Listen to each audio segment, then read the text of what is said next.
হোক, আমি চেষ্টাও করি না আমার তাশাহুদটা শুদ্ধ হোক, আমি চেষ্টাও করি না আমার দুরূদ শরীফ দোয়া মাগফিরাত শুদ্ধ হোক, কিন্তু এই নামাজ দ্বারা পরপারে পার হওয়া মোটেও আমার পক্ষে সম্ভব নয়, আপনার পক্ষে সম্ভব নয়। আপনি কি চিন্তা করেন 60-70 বছর হায়াতের জিন্দেগি আমি যদি এখন জিজ্ঞাসা করি নামাজের ফরজ কয়টা, আপনি বলতে পারবেন না। 70 বছর জিন্দেগি আপনার হয়ে গেছে, কিন্তু নামাজের বিধান ফরজ কয়টা সেটা আপনি বলতে পারবেন না। নামাজের ওয়াজিব কয়টা সেটা আপনি বলতে পারবেন না। নামাজের ভিতরে সুন্নতে মুআক্কাদা কয়টা আছে সেটা আপনি ঠিকমতো বলতে পারবেন না। নামাজের ভিতরে সুন্নত কয়টা আছে সেটা আপনি ঠিকমতো বলতে পারবেন না। তাহলে 60-70 বছর জিন্দেগি তো নামাজ পড়ছেন।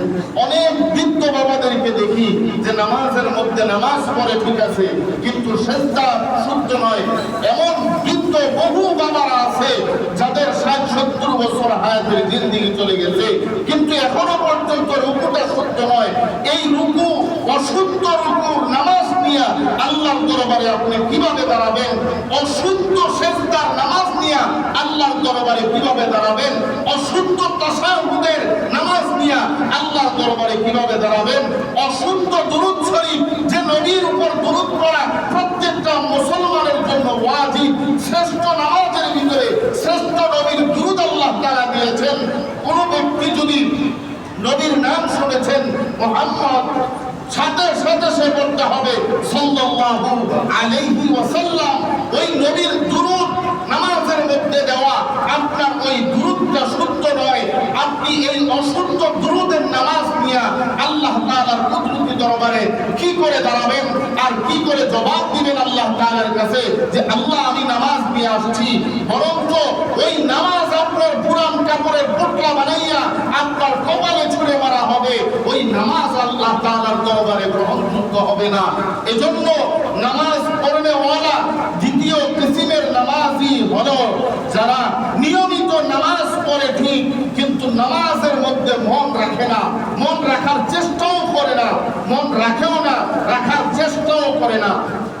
মন যেদিকে চলে গেছে যাক সেদিকে চলে, আমার কোনো চিন্তা ভাবনা নেই। নামাজ শুরু করছে কোথায়, শেষ করছে কোথায়, কোন সূরা দিয়ে শুরু করছে, কোন সূরা দিয়ে শেষ করছে, তারও কোনো গ্যারান্টি নেই। সে বলতেও পারবে না। নামাজ শেষে যদি জিজ্ঞাসা করা হয়, তোতা পাখির মতো সে চলেই গেছে।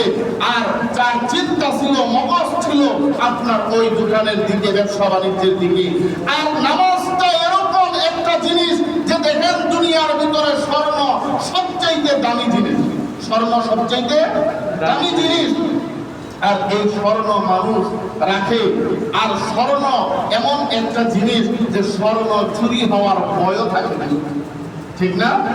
আর মুসলমানের জন্য, একটা ঈমানদারের জন্য, একটা মুমিনের জন্য সবচাইতে দামি জিনিস হলো নামাজ।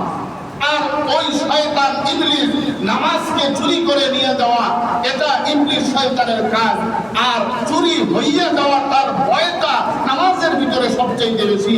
এজন্য দেখবেন যখন মানুষ নামাজের ভিতরে যায় তখন তার মন যেন অতীতে এরকম হয় নাই কোথাও যে মন ভিন্ন দিকে চলে গেছে, নামাজে গেলে পরেই তার মনটা যেন ভিন্ন দিকে চলে যায়। মন ধরে রাখার আপ্রাণ চেষ্টা করার পরেও নামাজের মধ্যে মন ধরে রাখা যায় না, মন চলে যায় ভিন্ন দিকে, মন চলে যায় ভিন্ন দিকে।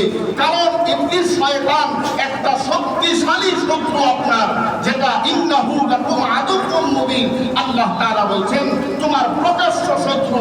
ওই প্রকাশ্য আপনার শত্রু আপনার পিছনে সর্বদা চেষ্টা করতেছে আপনার নামাজটাকে বৃথা করে দেওয়া যায়, আপনার নামাজটাকে নস্বাত করে দেওয়া যায়, আপনার নামাজটাকে শেষ করে দেওয়া যায়।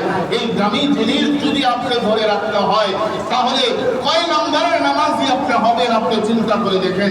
2 নম্বর নামাজি হলো যে নিয়মিত নামাজ পড়ে কিন্তু নামাজের ভিতরে তার মন থাকে না, আবার নামাজ পড়ে ঠিক কিন্তু মনও থাকে না, মন রাখার চেষ্টাও করে না। এটা হলো আরেক প্রকার নামাজি।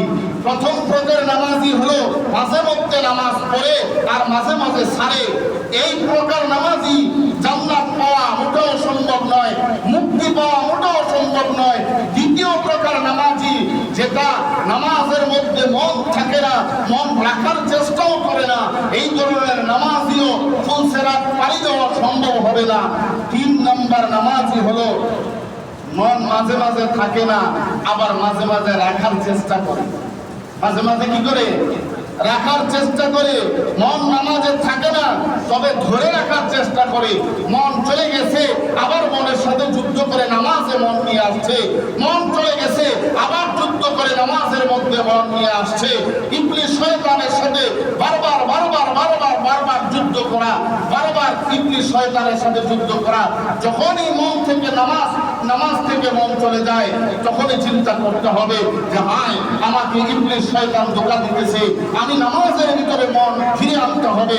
আবার পুনরায় ফিরাইয়া নামাজের ভিতরে মন নিয়ে আসে, আবার মনটা চলে যায়, আবার পুনরায় নামাজের মধ্যে মনটা নিয়ে আসে।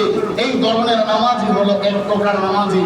তারা কিছুটা ছাড় পাবে, তারা কিছুটা ছাড় পাবে। এবং ফখরে বাংলার কাজী ইসলাম সাহেব উনি বলেছেন যে কোন ব্যক্তি যদি নামাজ থেকে মন চলেও যায়, আবার যদি পুনরায় নামাজের মধ্যে মন আনার জন্য ইবলিস শয়তানের সাথে যুদ্ধ করে, সে যেন আল্লাহর রাস্তায় জিহাদ করতেছে। সুবহানাল্লাহ, পেয়ে যাবে। এজন্য 3 নম্বর নামাজি হলো যে নামাজ থেকে মন চলে যায়, তারপরে ও নামাজের মধ্যে মন আনার চেষ্টা করে।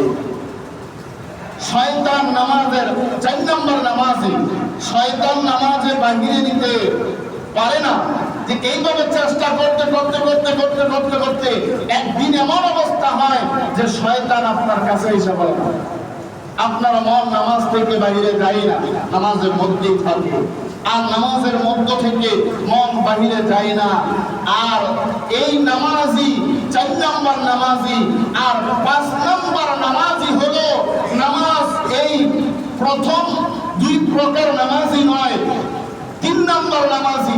অর্থাৎ নামাজ থেকে মন চলে যায় কিন্তু চেষ্টা করে নামাজের মধ্যে মন আনে। এরকম করতে করতে করতে করতে এক পর্যায়ে চলে যায় যে শয়তান আর তার নামাজ থেকে মন বাহিরে নিতে পারে না।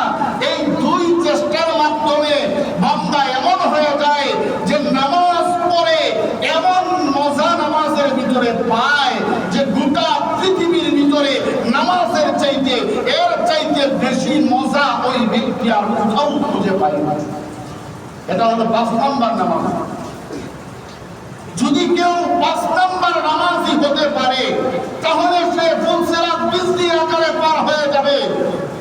যদি কেউ 5 নম্বর নামাজি হতে পারে, কবরের মুনকার নাকির ফেরেশতা তার সামনে উপস্থিত হবে না, বরং নামাজ তার মুনকার নাকিরের প্রশ্নের জবাব দিয়ে দিবে।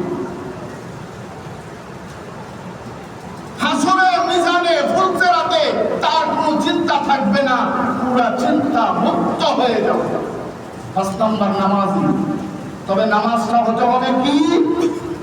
যে পূর্বের দুই রকম নামাজ। একটা হলো নামাজ থেকে মন চলে যায়, শয়তানের সাথে জিহাদ করে আবার নামাজের মধ্যে মন পুনরায় ফিরিয়ে আনে। আরেকটা হলো এরকম করতে করতে এক পর্যায়ে এরকম হয় যে নামাজ থেকে আর মন বাহিরে যায় না, তখন 5 নম্বর নামাজি সে হয়ে যায়। আর 5 নম্বর নামাজি যখন হয়ে যায়, তখন এরকম হয় যে আল্লাহ পাক রব্বুল আলামিন তাকে এমন ভাবে কবুল করেন যে আল্লাহ পাক রব্বুল আলামিন বলেন ওই ব্যক্তির জিম্মাদার আমি নিজে আল্লাহ। সুবহানাল্লাহ। বন্ধুরা আমার, বাবা ভাইরা আমার, এই পৃথিবীর ভিতরে আল্লাহ পাক রব্বুল আলামিন আখিরি নবী জনাবে মুহাম্মদুর রাসূলুল্লাহ সাল্লাল্লাহু আলাইহি ওয়াসাল্লামকে প্রেরণ করেছেন। আদম আলাইহিস সালাতু ওয়াস সালাম থেকে ধরে যত নবী দুনিয়াতে আল্লাহ তাআলা পাঠিয়েছেন, সমস্ত নবীদের আল্লাহ পাক রব্বুল আলামিন দুনিয়াতে পাঠানোর পূর্বে তাদেরকে বিধান দিয়ে তাদেরকে কিতাব দিয়ে পাঠিয়েছেন। আমার নবী আপনার নবী জনাবে মুহাম্মদুর রাসূলুল্লাহ সাল্লাল্লাহু আলাইহি ওয়াসাল্লামকে দুনিয়াতে পাঠিয়েছেন। শেষ নবী, আখেরি নবী জনাবে মুহাম্মদুর রাসূলুল্লাহ সাল্লাল্লাহু আলাইহি ওয়াসাল্লাম বলেন, আমার যেই জমানা ছিল ওই জমানায় যদি মুসা নবী জন্মগ্রহণ করতেন,